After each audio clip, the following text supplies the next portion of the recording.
各位线上读书会的好朋友，大家好，我是倪明君。今天要继续跟大家分享《好心好愿转好命》第2集。在第1集当中，我们谈到了用科学来验证心念的力量。另外，我也分享了许多接二连三的事情会不断的重复发生。那如何用我们的念头断开一些不好的恶性循环？那今天要跟大家分享更多人的故事。我曾经在一本杂志上看到一个故事先跟大家分享。这是脑神经外科名医许达夫，其实他出了几本书主要是在谈他的抗癌经历。那他本来是一个运动健将，很少生病，那后来得到癌症，然后就是很多人都觉得说这个时候怎么办呢？万念俱灰的情况之下，好，他接触了气功，然后决定发大愿，然后吃素，度过了那个生命的关卡。那事实上他有出了许多本书，非常畅销的书。好，今天就不特别分享这个部分，如果有机会的话，再跟大家分享他素食的部分，有因缘再跟大家分享。那他的本身的故事的话，他的父亲叫许强，是早年台大医院内科主任，是白色恐怖的受难者。而母亲刘胜娣是留日本的女医师，在日据时代就开了妇产科跟眼科诊所，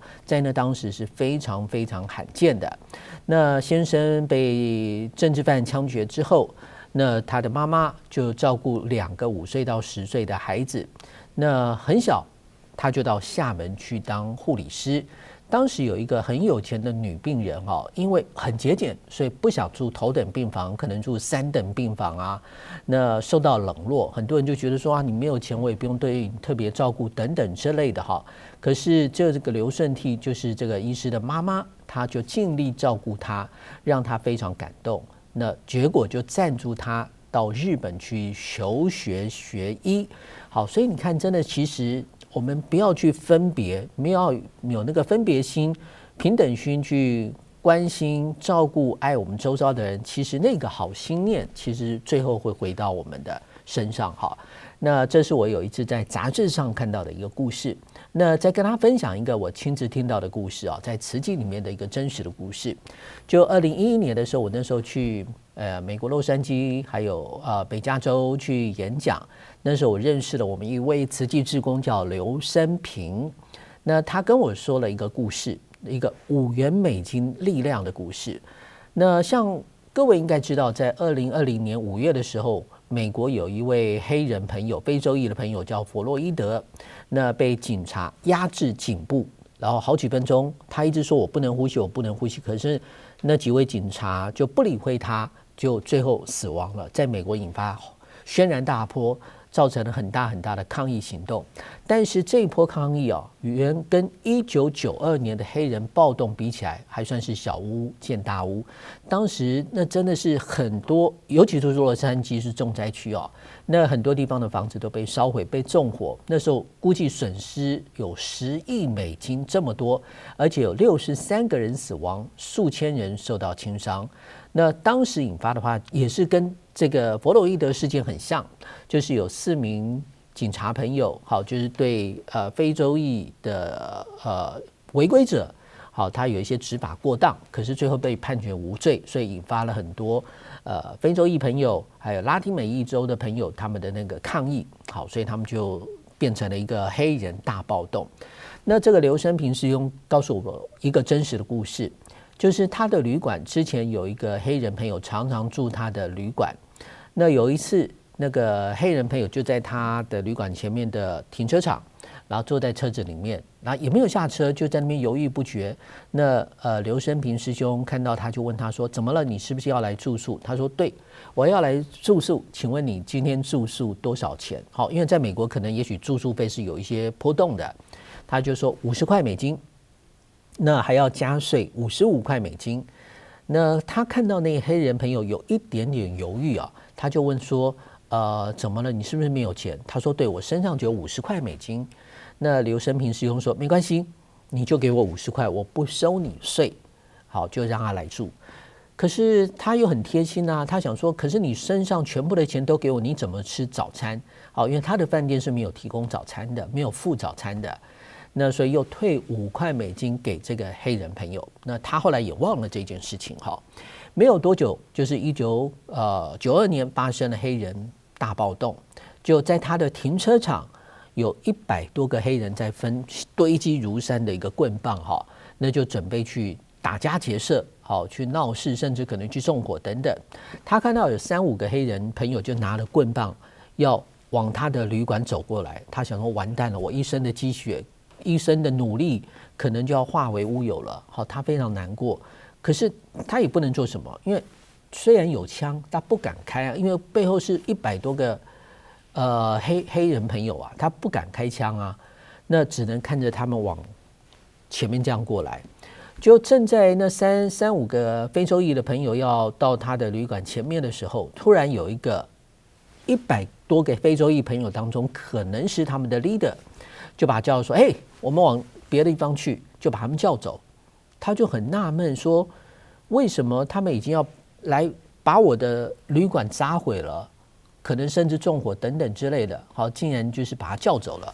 然后仔细一瞧，才知道是当时退给他$5的那个黑人朋友。也就是说，$5加一个善念，加一个好心，让保住了一个旅馆。好，事实上这样的例子很多。那我再说一个故事啊，在印尼有一位华商，那他的公司经营得很好。那之前印尼也曾经发生过排华大暴动，那也是非常非常可怕的。那在这之前呢，他的工厂有一个干部好做了一些不好的事情，他本来想要把他开除，可是因为在慈济就觉得说应该要学习放下，应该要包容，所以他原谅了这位干部，让他继续留在公司。后来发生排华大暴动的时候，很多的华人工厂都被破坏掉了。那他的工厂完好，那原来是有100多个，就是很多很多的员工哦，把他的工厂包围起来，设路障，不让别人来破坏。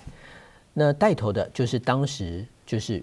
做了不好的事情被原谅的那位干部，他为了报恩，所以在那一次的暴乱期间，他就带动其他的员工一起来保护自己的公司，设路障。当其他的那个可能暴徒坐着游览车要接近他的公司的时候，他就设路障，而且准备了很多石头，一直丢上那个游览车，所以那个人其他人都不敢靠近这个公司，就保住了这个公司。所以你看，一个经营者的一个善念，一个好心，也保住了这样的一个公司。那刚刚说到洛杉矶黑人大暴动，好，那也跟大家分享另外一件真实的故事。我们有一位慈济的会员，他在洛杉矶黑人大暴动的时候打电话回来说，谢谢慈济救了他。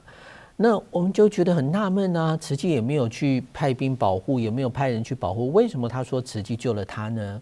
原来在黑人大暴动期间，他有一次开车回家，哇，就遇到了一群非洲裔的朋友把他拦下来，哇，他好紧张哦。然后那非洲裔朋友也问他说：“你从哪里来的？”哇，他就很紧张，然后勉勉强强说：“我从台湾来的。”可是那个非洲裔朋友听到他是从台湾来的时候，那个脸色就马上改变，就说：“哦，你从台湾来的，我跟你讲，你等一下走哪一条路回去哦，你这段时间能不要出来就不要出来。”他就当然一方面很庆幸啊，可是他也很纳闷啊，为什么我一提到我是台湾来的，好他就放我走呢？然后他就回去问他家非洲裔的佣人，他说因为啊有一个华人团体叫慈济，那常常在洛杉矶那边帮助我们非洲裔的朋友，好，可能关怀我们的游民街友，然后去发送毛毯或发放物资或食物等等。所以那次的黑人大暴动，他们有一个协议，好，就不打台湾人，不打华人。好，所以你看看，因为我们在另外一个地方的付出，保护了我们。好，这是一个更大的好心。好，刚刚我举了几个例子是个人的好心，现在是一个更大的好心，一群人的好心结合起来变更大的好心。然后化解了更多的不好的事情。那说到这个，我就想到我之前大爱新闻曾经播过一个高顺66号的故事，渔船高顺66号故事哈。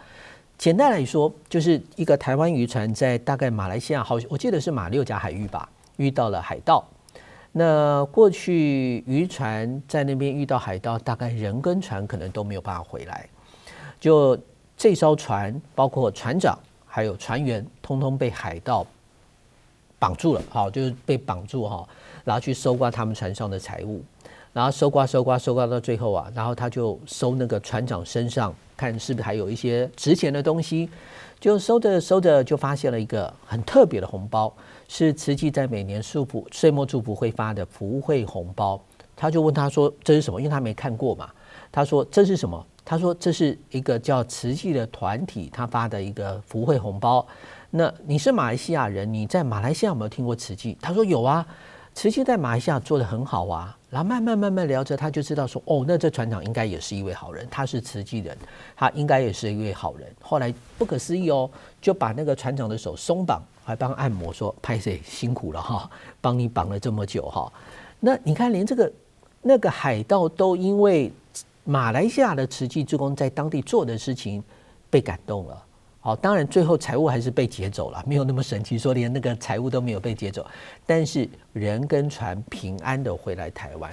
所以那个船长就非常的感动。好，就是这都是马来西亚的慈济志工做的，保护了台湾人；美国的慈济志工做的，最后的保护了台湾人。所以慈济帮助了全世界119个国家地区，其实是用爱保护台湾。好，就是在很多地方广结善缘，当有一天台湾的人或华人或任何人有需要那份爱的存款，好，到最后就保护了自己。好，所以那是一个更大的一个好心。好，那是一个更大的好心。好，那说到马来西亚，我想再跟大家分享季宇师兄的故事。好，那季宇师兄，大家都知道他在马六甲是开成衣厂的，那他的生意做得非常的好。那之前马来西亚经济在蓬勃发展的时候，建筑在盖就缺了很多砖块，所以那时候他就有朋友找他要盖砖厂，哦，他们就去考察，这个很好赚啊，哦，一个月我记得没有错的话，一个月好像是可以赚几百万台币，哇，那他想说，那赶快我们同时做2个厂，那这样可以赚每个月好像可以赚1000万，然后他们去考察过啊，都没有问题啊，这稳赚不赔啊，好，稳赚不赔啊。可是正要过户的时候啊，就发生了一些问题，因为当时已经设备在采买啊，各项程序都在进行啊，然后过户出现了问题，必须停顿一下的时候，他就问证言商人，那证言商人说那一阵子才有人问他说，是不是可以在中国大陆设水泥厂？好，今天你问我可不可以在马来西亚盖砖厂？那然后商人就跟他说，破坏大地的事情不要做，这也是有因果的。那所以季宇师兄的时候就听商人的话，好，就决定不去盖砖厂。当然他合伙的伙伴就非常生气啊，就规划了这么久，投入了那么大的经费，好，既然不做，可他还是决定听商人的话。没有想到后来碰到了金融海啸，整个经济崩盘，好，那个砖厂当然就可想而知了哈。所以他说当时是考察1年不及1念。考察了1年，觉得是稳赚不赔的事情，结果不敌一念心转，我不要做破坏大地的事业，然后保住了他的旅馆。然后季宇师兄说，就是这一念改变了他的人生。因为你想想看，如果说那一念他把所有的钱投资下去，然后做了砖厂，然后整个垮下来，他的经济崩溃了，说不定就没有能力或没有那样的心情做慈济的，也不一定。所以那样的一念心转变了他的人生。那再说几个故事就是化不如意为有用。那我们都知道，在志工早会上有许多故事我曾经听过有一位志工在志工早会上分享，他说在慈济医院有一位清洁的阿姨，因为家里很穷，所以就嫁给一个就妈妈的安排，嫁给一个有钱人。结果这个有钱她的丈夫是做不好的事业，好，包括是流氓，好，讨债、卖毒品，好，所以这样的一个先生脾气也非常暴躁，常常打她，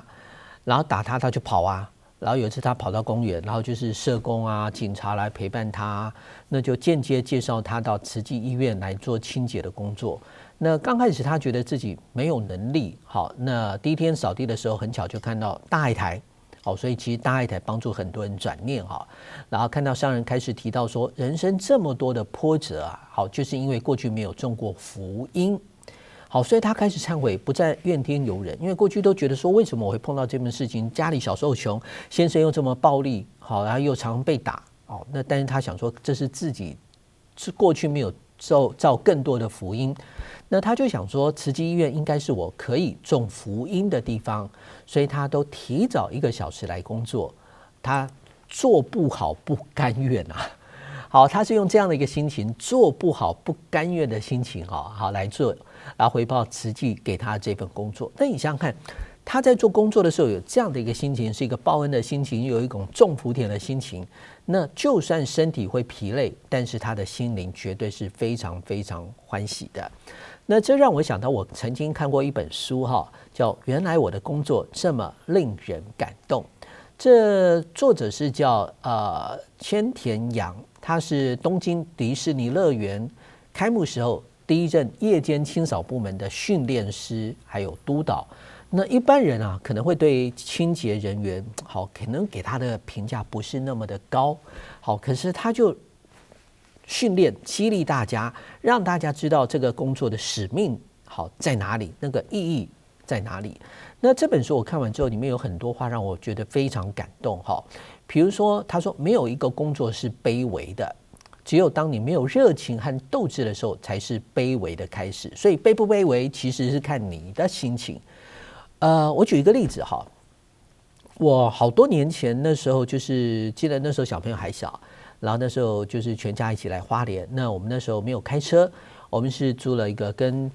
旅馆合作的一个小巴士。那它就是类似会到许多饭店载客人，然后就是我们到花莲一些景点啊。然后那时候我记得那个驾驶也算导游，非常热情，我觉得会深深被他感染。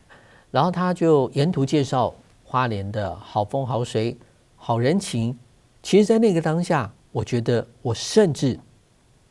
会觉得我很羡慕他那样的一个工作。所以你看，司机其实工作是非常辛苦的。那也不是那么多人都对这个司机有那么高的肯定。可是因为那个司机的热情，就他非常看重他自己的工作，也感动了我。所以这个是我自己一个亲身的经历。那我再回来说这个原来我的工作这么令人感动，这书里面的几句话他说放弃的时候才是极限。也就是说，像正言上人说的，就是人有无限的潜能，人有无限的可能。那他这位作者他是说放弃的时候才是极限。那他还说，清扫是创造一个舞台，让大家在进行和娱乐相关的工作的时候，能够有一个更完美的演出。所以你看，他把这个工作提升到很有意义。这也让我想到另外一个故事就是曾经有一个人，他在就是有一个人在问，有3个工人在做工，那他就问第一个工人说：“你在做什么？”那工人就很无奈的说：“我就在砌墙啊。”然后我就只是就在把一块一块砖块叠上去啊。好，然后第2个人问他，他就说我在盖一面墙啊。可是问到第3个人说，他就很高兴的说，我做的工作是很有意义的，因为我在盖一座教堂。好，这个教堂几百几千年会感动很多人，好，会带给大家心灵的平静等等。你看他们做的事情是一样的，可是因为对这个事情的理解不一样，看法不一样，也就让他们什么？就让他对赋予这个工作的意义也就不同。那我也曾经看过一个卡通那我也是印象非常深刻不知道是淘气阿丹还是汤姆历险记，我有点忘了，反正就这2部当中的其中一部，就是那个男主角小朋友很淘气，他就是爸爸叫他去刷油漆，就在那个墙上刷油漆然后刷一刷，他也觉得这个工作实在不怎么样。他也觉得很无聊。那可是后来他的转一个念，他就装作很快乐的样子，结果那个快乐会感染很多他的朋友，看到他说：“你在干嘛？为什么你那么的快乐？”他说：“我在刷油漆啊，好好玩的工作那其他的小朋友看到说：“拜托拜托，你让我玩一下好不好？”那他还特别就是说：“不要这么好玩的工作，怎么可以随便让你做呢？”所以他就怎么样？好，他就说：“那这样好了，那你让我做工作，我给你苹果。”那他当然好啊，然后就赶快下来，然后就那个主角就在那边吃苹果，看着他朋友帮他做他的工作。你看这个就是工作，一念之间你转了你的心念，好，然后让别人感受你的工作的那个热情，好，你赋予工作的意义就不一样，好，你的人生也因为工作意义的不同，你人生的意义也就不同，好。然后我继续回到这个故事这个作者迪士尼的一个清洁员的督导，然后他说我的梦想就是为别人带来梦想和希望。然后他又跟那些他的员工说，大家想想看我们要如何不让游客把垃圾丢在地上呢？那当然大家有许多的一些说法。那他就说只要我们做出不让游客丢垃圾的清扫。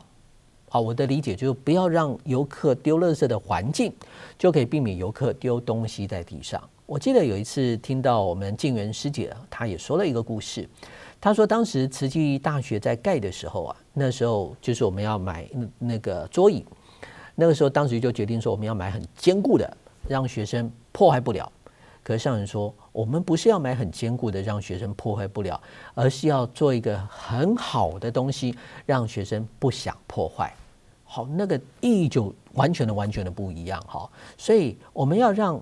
大家不要丢垃圾，是让大家不要有一个想要去丢垃圾的环境。像我之前就是我们全家到日本旅游的时候，我发现日本垃圾桶非常少。好，那个时候在台湾就到处有垃圾桶，你可能身上有垃圾随处可以丢。那其实日本的垃圾桶非常少。好，那大家都大概都自己带回家处理。好，可是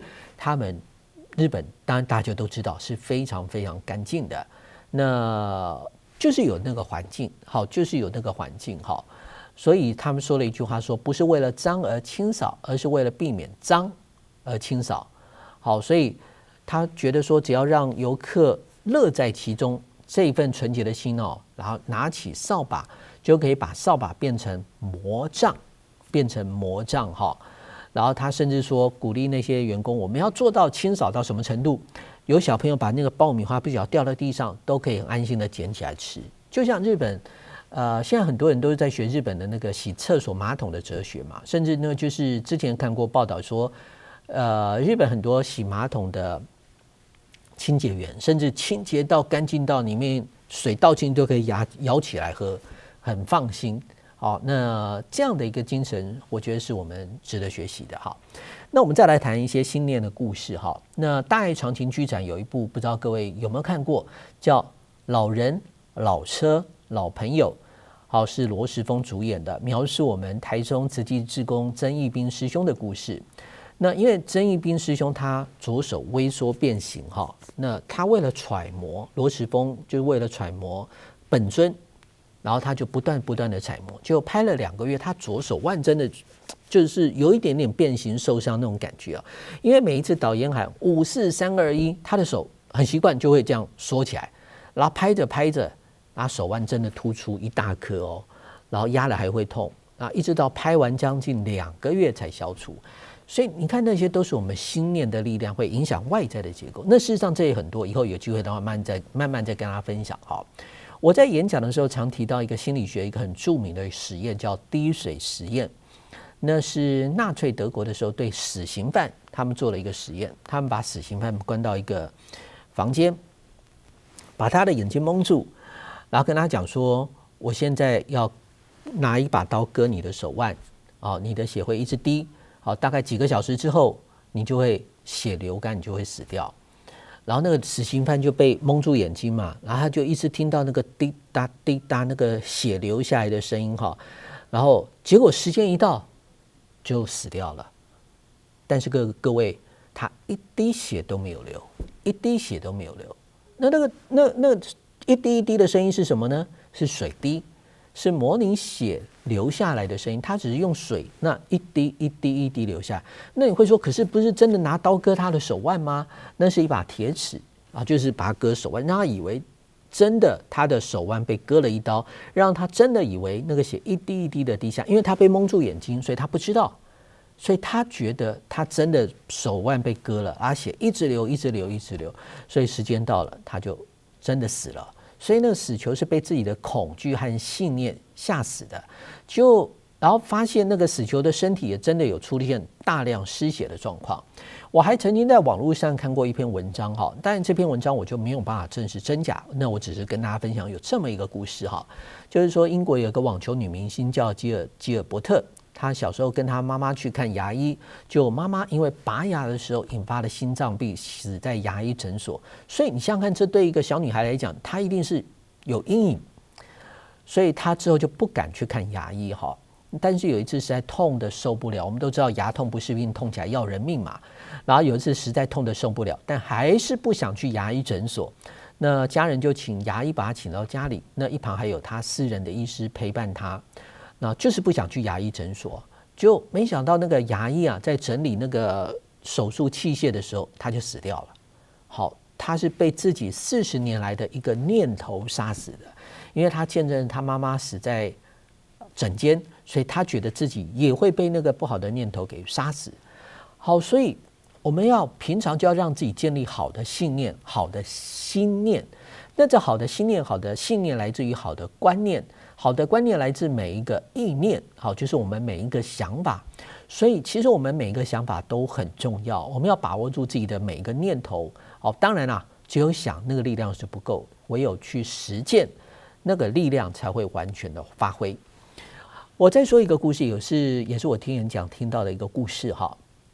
他说有一个人啊，有一次就是为了省钱，他就跳到一列火车上，那希望说能够不要花那个钱，坐免费的火车。那他就跳上去了，就跳上去门就关起来，就他发现那天他跳错车厢了，因为那节车厢是冷冻车厢，哇，门又关起来，他想说完蛋了。那这下子我不知道该怎么办呐、然后隔一天火车停下来，那个门打开，发现他真的就冻死在里面了。但很神奇的是，他们后来发现那一节冷冻车厢的压缩机是坏掉的，也就是说根本不会让他冻死。所以他也是因为他的信念，他觉得我一定会被冻死，而最后冻死了。好，所以这些都是我曾经看过的一些故事哈。那我再来说一些慈济的故事好了。2012年那时候正言上人行脚到关渡园区的时候，我遇到了巴拉圭的慈济志工王美萍师姐。她说身体不太好，我就问她怎么了。她说得到败血性的登革热，那台湾是说出血性的登革热哈。她说当时她的身体还在恢复，她有2天是住在加护病房，完全的不省人事。就那时候他梦到上人跟他说，你不是要办静态展吗？好，怎么那个图片还没有给我呢？好，他说真的，那时候巴拉圭的志工正在举办那个静态展，那就后来他就安然度过那个危险的时刻出院了。他说很多人得到这出血性登革热是包括一个知名的医师都死掉了，他是非常少数能够存活下来的人。不过他大病一场也出现了后遗症。好，他说因为他会就很多事情会忘掉。那我说还好你还记得我哈。他说我常常看你播新闻啊，我当然会记得你啊。那他秀出了他身体上一个浅浅的黑黑青哦。他说他以为亲戚啊只是一般的登革热啊，那青的地方比他多，那他何况是出血性的登革热更严重，所以他算是非常非常幸运的。那我就说这都是他自己在巴拉圭啊，为了贫苦众生做的一切累积的福报，让他自己化险为夷。那在这之前呢，他也跟我说过，他的儿子也发生车祸，车子在路上翻滚了好几圈，也都安然无恙。好，那或许也是因为妈妈在做好事，那个福德啊，庇应了他自己的小孩。我还曾经听过一个故事，一师兄说了一个故事哈，就大概是说有一位师兄有一次在修屋顶的时候摔下来，持续的昏迷，状况其实并不是那么的好。就梦中他看到一群穿着蓝天白云的志工，拿慈济的旗子对他喊说：“来哦来哦，跟我们去帮助别人哦。”他就跟着走，人就醒了。好，所以不管是我说的这位师兄，或是美萍师姐，如果他们不是平常就当志工、做好事、做慈济，有那个很坚定的助人心念，那么生命交关的那一刻一个不好的念头出现，一个不好的境界出现，可能就跟着走。好，就可能没有办法度过那个生死劫，甚至可能会投胎到不好的地方。所以按照佛教的说法，往生那一刻，我们会出现许多的境界。为恶或是无所事事的人可能会看到那种吃喝玩乐的画面啊，跟着去投胎就会到不好的地方。相反的，为善的人就可能出现许多清净的画面，跟着去就到善道或是成愿再来说婆，当人间菩萨。好，这又是另外一个故事啊。当然，我再举一个比较近期的一个故事啊，就是我们慈济慈善事业基金会的副执行长季多师兄的故事啊。那季多师兄是一位在美国非常成功的一位实业家。在88水灾的时候，那时候我们一起到屏东林边去帮受灾乡亲去打扫哈。他之前是纽约分会的执行长，那时候我去美国纽约演讲的时候还住他们家。在2017年的时候，那时候我就是跟我们大爱台副总监何建明师兄，我们去新加坡、马来西亚去分享、去推广大爱台。那后来我们就到金舍跟上人报告，然后报告完之后，我就到慈济院去探望季多师兄哈。那时候他已经离开了加护病房到一般病房，可是外面就写了谢绝访客，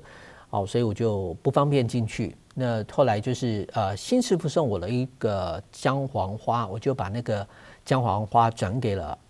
他的师姐阿芬师姐。后来阿芬师姐就从病房里面知道我来，就出来。那看他当时的气色还不错，然后他说季多师兄离开加护病房后就比较轻松了，不然那时候真的是会很心情很纠结啊，会非常纠结啊。那我就和阿芬师姐还有她的女儿 Ginger 在旁边托话，那谈话。她女儿曾经在大爱台当过英语主播，她说这段时间真的非常感恩很多人的祝福哈。特别提到国际师兄还有思文是每天来关怀，阿炳也在脸书集气，还有庆芳更感人，会在加护病房门外顶礼来祝福。所以那个时候季多师兄有了很多人的祝福。当然更重要的是他的那一念，那个念还有那个愿，那是什么呢？就是他希望帮上人继续做更多的那一份念，还有那一份的愿。好，那像阿芬师姐就说季多师兄真的非常爱慈济啊，因为清醒后他想的是厄瓜多的救灾，也关心慈济在纽约的会务啊。然后问他是不是想上人，季多师兄就点点头。好，可以看到那个师徒情深就是他心心念念一直想要做慈济。那话说季多师兄为什么会经历这么危险的一个状况呢？就是因为那时候做心导管手术，就过程之中心脏停止跳动长达20分钟。好，然后生死交关，我记得那时候他说身上同时有14条维生管线，好，然后让他维持他生命的机能，甚至2度用叶克膜来维持生命，2度用叶克膜来还能存活下来。好，我不知道是不是台湾唯一了，好，但绝对是非常非常少，因为每装置一次叶克膜，大概只有40%的存活几率，但季多师兄还是活了下来。好，那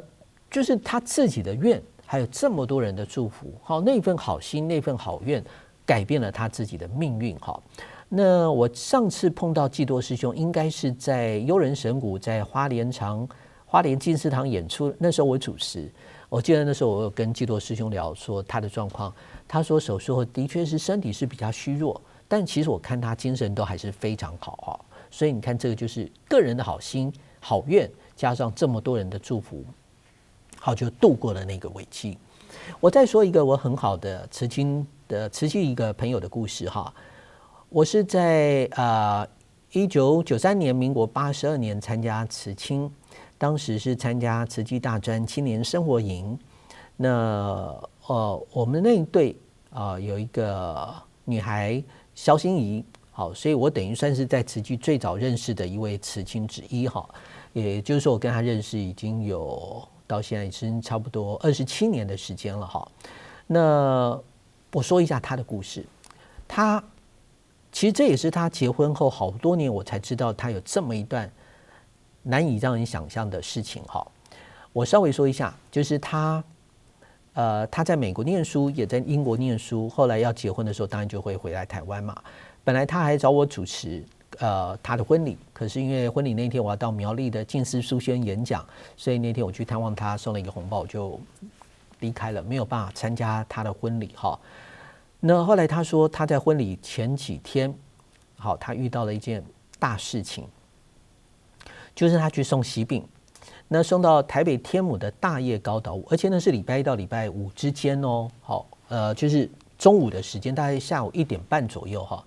他送完一个喜饼，然后要上车的时候，他看到他的车后面有一个人在那边讲电话，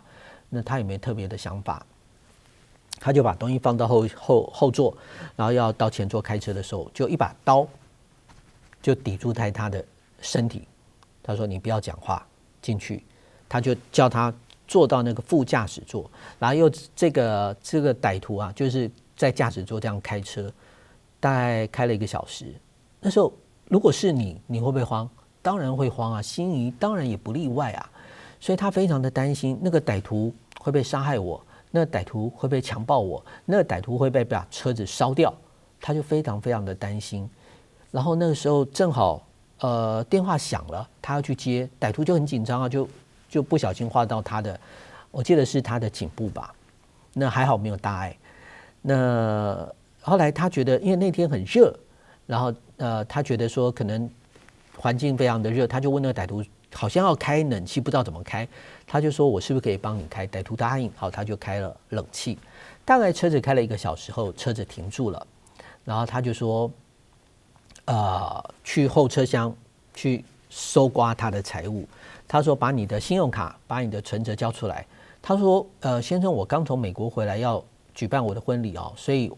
我身上没有那些卡片什么的。然后但你要的话，我里面的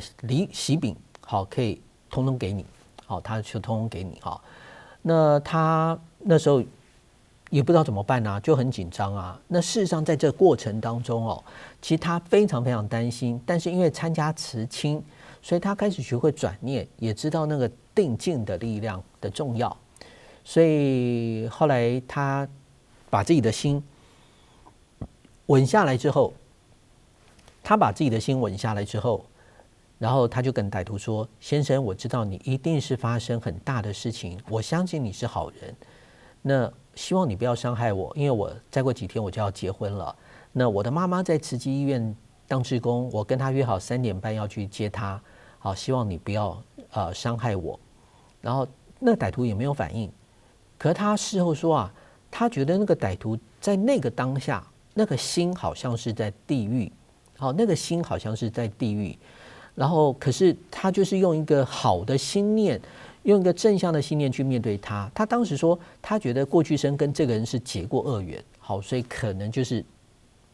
必须会碰到这样的状况。可是还好，因为他自己在长期在慈济，好，他本身是佛教徒，好，也会念经持咒，好，然后在那个最危急的时刻，他转了念。他也对对方发出了一份好心，即使是要伤害他的人，发出了那份好心，让结果变得不一样。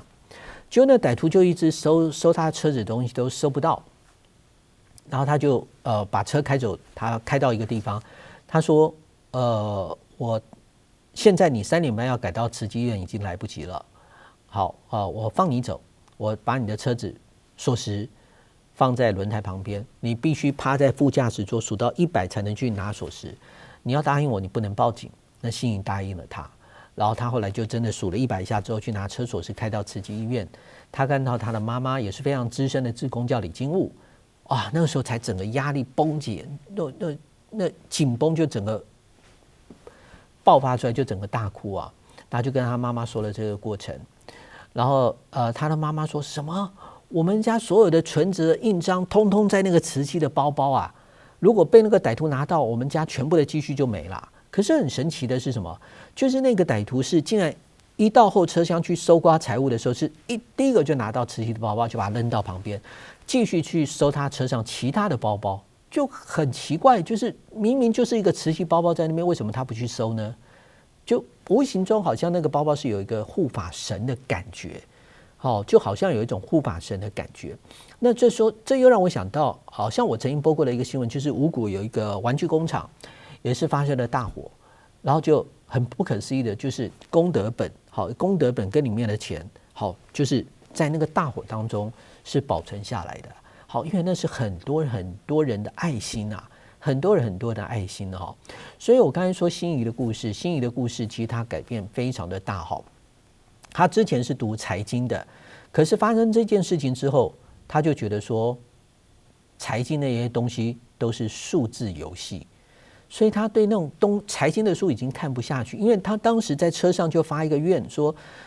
菩萨，如果我能够度过这次的劫难，我发愿我这辈子要好好去做利益人群的事情。所以后来他就看不下财经的书，那他就打算要转社工，可是他完全没有社工的背景他又发现说。申请美国的学校嘛，那又完全没有社工的背景也没有学过社工系相关的知识然后他申请了12间学校，他发现说希望能够找到一个跟慈济很近的地方，他可以继续做慈济，他就申请到了南加大，他去读书，在南加大读书就离慈济美国总会也在洛杉矶，就很近。然后那个医院就给他了很多的奖学金我记得好像6年吧。大概花在心仪身上大概就900万台币就是这个奖学金当然也不是到他的身上，就是奖学金去补助他的学费啊、食宿费用等等等等的然后他就去南加大读书，后来在那边当助教，也在那边又成立了慈青社。事实上，他之前是中正大学慈青社的创办人，上人之前到中正大学幸福讲座的时候，他当时就是慈青。然后后来他到南加大又去成立了当那个学校的慈青社。那他最近回来慈济大学当国际长，那因为他觉得这是他真的更想做的一件事情那我再说他另外一个故事他在美国买房子，那美国的话是有一个买方一个中介，卖方一个中介。价钱是由双方的中介去谈他看到一个很喜欢的房子，开价32.8万美金，那心仪就请中介开始29.5万美金，对方就透过中介问他说：“为什么你想买我们的房子呢？”心仪就说：“因为我是学生我的先生收入不是很高，住在那一区是我们很大的梦想。”那心仪也说他是慈济志工。当时泰国发生了大水灾，慈济去赈灾包括马来西亚的志工就是跨国去送矿泉水等等，慈济院前往义诊赈灾等等等等那心仪还把这个 YouTube 的影片给那个卖方看，对方听了就很感动，因为刚好屋主是不知道是泰国人还是华裔的泰国人反正就是跟泰国有关，所以就答应房子用29.5万美金卖给他。而且里面的电器通通送给他，那心仪和他的先生就很用心的去做好事，去帮助别人，时时存着好心去帮助别人，付出无所求。没有想到一直买房子省了将近100万台币那说到了刚才心仪那个掳人勒索的事情我再说一个很多人认识他，他是我们大爱台的台语主播李碧秀事实上，他曾经有一次在上人到大爱台的时候说了一个故事。他说有一件掳人勒索案件，那因为车子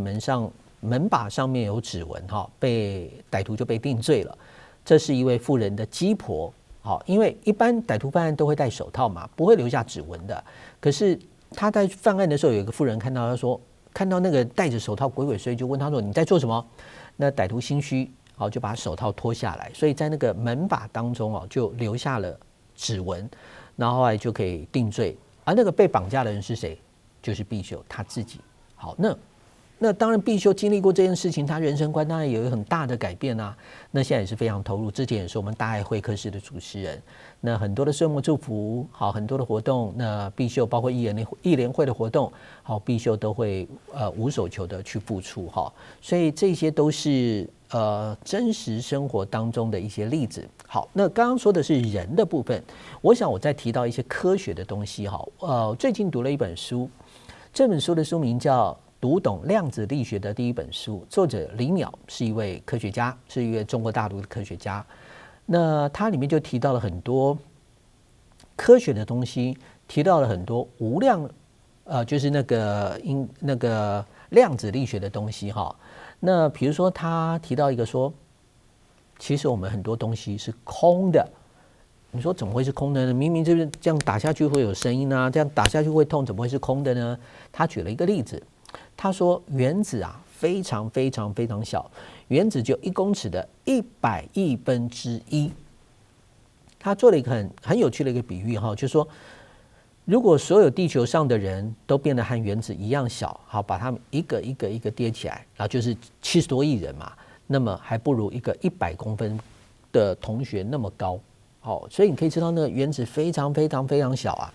那原子核又比原子小了10万倍，所以这个能量会大10万倍啊。所以核能比化学能会大10万倍。原子弹就是用核能制造的，和原子核有关，和这个原子本身是没有关系的。那把原子核放大1000万亿倍，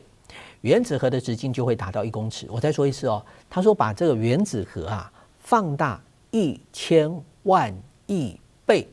那原子核的直径1公尺，大概这么大。好，原子核，那原子呢？原子呢？好，原子能有多大呢？那如果把原子也把这个原子啊也放大1000万亿倍的话，那么这个原子有100公里，相当台北到苗栗。那也就是说，这中间是极其空旷啊！你想想看，原子核大概就有1公尺这么大，那然后你的原子呢？原子是100公里，你想想看，这中间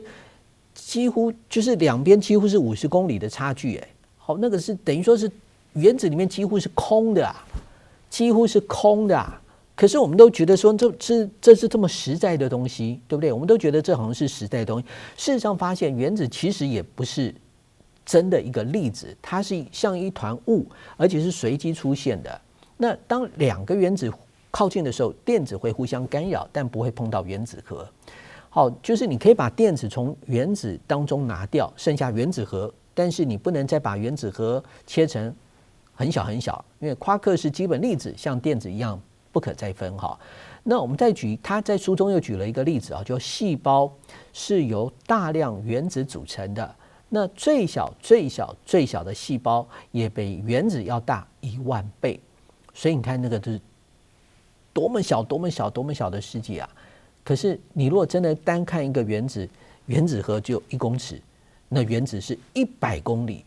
这当中都是空的。所以就让我想到佛经当中说的一句话：真空妙有，妙有真空。其实一切你仔细这样就是空的。那当然佛教说的真空妙有，妙有真空是一种因缘的概念，就因缘和合就有了，因缘和合，因缘不具足它就没了。但是如果我们从物理学的角度来看的话，其实你也可以发现什么，就是其实我们万事万物，其实它在某一个角度来讲，其实也是空的。那所以去计较什么，比较什么呢？上人常说，只要是正信的宗教，我们都可以相信，但2个教不要信。哪2个教？就是比较跟计较。好，所以真的想想看，我们人，你如果真的放大，我们人真的就是空的一个东西耶。那我们真的还要去计较什么呢？好，所以想想看，我们是不是这种空心啊？就是说，一种更超越的这种心境，会不会是比那个我们所谓的好心更加重要的呢？好，所以我觉得那个是一个真空妙有，妙有真空，一个很重要的一个想法。那我们再回归说真实生活当中的一些事情，就是我一直觉得转念很重要。转念，我之前第1集的时候，我提到转念就是转命，转念就是慈济4神当中的善解。我曾经听过一位讲师叫南庭峰的演讲，他说啊，他举了一个故事让我印象很深。他说有一次他搭朋友的车那天天气很热，冷气坏掉了。就开车的人在那边唱歌，他是热的受不了了，他就说：“怎么会这样呢？为什么你那么高兴呢？”他说：“很好啊，我现在这个天气那么热，我这样一直流汗，都一直在排毒，所以他一直在流汗，他觉得他一直在排毒。你想想看，这2个人的接受的温度一不一样？这个讲师跟他的朋友，其实在那个环境，他们的环境是一样的。”但差别在心境不一样，感受就不同。感受就不同。好，一个就觉得哇，好热好热啊，受不了啦，好难过啊，怎么天气那么热，居然没有冷气啊？另外一个说好棒啊，天气那么热，我一直流汗啊，我排了好多毒，我身体会更健康啊。好，所以一切怨在哪里，错在哪里，一切只是观念而已。这是慈济早期的一首歌曲叫，我记得是《只牵你的手》里面一句让大家印象很深刻的话哈。所以很多事情就是看我们怎么去揣摩。好，很多事情就是看我们怎么去面对。那当然，这样的面对不止面对我们自己，也面对别人，尤其是当老师的，应该听过一个叫比马龙效应。那他举了一个故事，就这位讲师南庭峰举了一个故事哈。他说他们班上有一个女生脾气很差，后来所有的同学决定把这个女孩当成王妃一样来对待她哈。就3-4天之后，这位女生的气质完全改变，宛若天仙啊。好，果然有这个比马龙效应。所以当我们对自己有所期望的时候，这个期望总有一天会实现，这就是所谓的自我应验的预言。当老师对学生有所期待，这个期望总有一天也会实现，这就是所谓的老师期望，也就是教室当中的比马龙效应。好，所以我们怎么看待自己，我们怎么看待别人是非常重要的。我记得海涛法师曾经说过一句话，他说如果你一个太太好想当王后的话，很简单，把先生当国王，好，她就会是皇后了。好，所以我们一直想说别人如何对待我们，但其实真的应该要想的是什么？我们要怎么去对待别人？那我还听到另外一位讲师的故事哈。那因为我很喜欢听别人的演讲，或接触除了慈济很多的一些真实故事之外，我也会听听外面的一些演讲，然后增进我自己不同领域的一些知识跟智慧。我有一次听演讲哈，那当然我听演讲我稍微岔开话题，我听演讲大部分都是利用时间，好，我比较没有时间说能够坐在那边听，所以有时候我可能开车的时候去听演讲，或者说跑步的时候可能就带一个喇叭，那我也不要戴耳机，会可能这样密闭空间对耳朵会有一些听力伤害，所以我就可能带一个喇叭，边跑步，可能也许我跑步完2天3天，我可能就听完一场演讲，所以我很多演讲都是这样慢慢利用零碎时间慢慢累积起来的，包括可能去晒衣服的时候，可能我也去听演讲，那这些演讲内容可能我会去图书馆借。那像现在图书馆的资源其实非常多，我觉得大家要好好善用图书馆的资源。那也许也可以到 YouTube 上去看，或者说在慈济我们的慈济广播或者说太多，只要你有心的话，其实你可以得到很多，包括人文讲堂、菩提心要等等，这些都是我常会接触的一些内容让自己会得到很多的知识，更重要的是得到很多的智慧。那有一次我听到有位讲师叫吴德纯他就说了一个故事。他说经常他上下班途中在台北市的善导寺看到2个警卫，那2个警卫就是一个常常笑脸迎人，另外一个警卫呢就常常就是好像就是那种苦瓜脸好像一切的人都对不起他的那种感觉了那再过一阵子他发现那2个警卫都不见了，就问那个新的警卫说那2个人去哪了呢？然后他就听他那个描述，新的警卫就听他的描述，他说那个笑的就是来当我们的长官了，升官了，那个常哭丧着脸的生病了。好，当我们还是祝福他了，但是我们其实从这个故事来看，就是说如果我们常常用一个笑脸迎人我们常说就是笑脸迎人，其实那一份笑容你会接引很多好的事情接近你。那我们自己将心比心想嘛，你喜欢一个哭丧的人呢，还是喜欢一个笑脸迎人的人呢？我想我们应该都喜欢那个笑脸迎人的人，对不对？所以这个警卫就笑脸迎人，他觉得他很热爱自己的工作，也把那份热爱散播出去，那别人就感受到那不一样的氛围，好，就升官了。好，另外一个人生病了，当我们也祝福他能够赶快好了说不定已经好了也不一定了我只是说希望大家能够用不一样的心境去面对，好，那就是不要把自己的心束缚住了。那说到束缚住，我想最后跟大家分享一个也是心理学很常提到的一些例子就是说大象小时候被绑着，长大以后就没有办法挣脱小绳子，就是那些马戏团。当然我们现在都知道马戏团被很多人诟病，然后就是说因为可能饲养的过程、训练的过程对动物不是那么的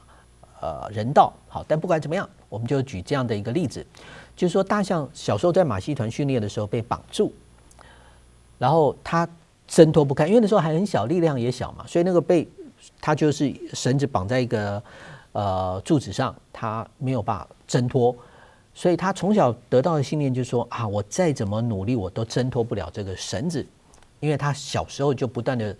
挣扎都挣脱不了，所以就放弃了。那这是一个例子。那还有就是因为马戏团的北极熊也只会在小空间里面绕来绕去，因为它被关在铁笼子里面，也被局限住了。另外一个例子就是跳蚤，跳蚤可以其实跳得非常非常高。那曾经有人做实验，就是说，比如说把跳蚤放到一个比如说很高的地方，就可以看到它哇跳可能几十倍、几百倍的高度，它升高的几十几百倍的高度哈。那后来就是把那个杯子，就是把它上面盖一个玻璃盖，然后就跳蚤撞到那个玻璃盖就掉下来，撞到玻璃盖就掉下来，然后他就知道它跳太高就会掉下来。可后来那个东西已经被移除了，结果大家再看跳蚤还是会跳得一样高吗？没有，它就跳不过那个玻璃盖的那个高度了。其实我们人很多可能也是这样子，我们的心有无限的潜能。上人说我们人的心有无限的可能，有无限的潜能。好，但是我们可能好，包括我自己在内，我可能有很多省视的地方哈。我们可能被那片玻璃盖限制住了，我们有很多的限制性的想法。那我们希望能够展现我们的潜能，展现我们的可能的话，就是要突破那个限制性的想法。好，我想那个是很重要的。那怎么突破我们限制性的想法？有的时候光靠我们自己个人的知识、智慧可能是不够，就要多增广见闻，多接触更多的知识。当然，知识我常说一句话哈，知识可能只会让我们的生活更便利，但不见得会让我们的生命更美丽。唯有智慧才能够让我们的生命更美丽。所以其实我们真正努力要追求的是智慧，而在慈济就是真的一个让我们能够学到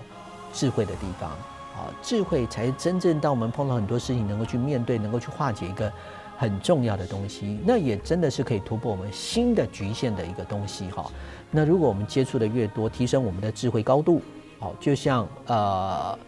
把那个盖子拿开，那我们自然就能够跳得越高。当我们跳得越高的时候，也就代表我们能够看得越远。好，我们的视野更大，我们的世界也更宽广。好，所以这个都是我们的心念。好，所以今天第2集跟大家分享的就是许许多多故事，包括我们的一念之间改变了命运，包括如何让我们的心念突破局限，展现我们无限的潜能与可能。好，感恩大家的收看，我们下一次再会。那是生生世世唯一的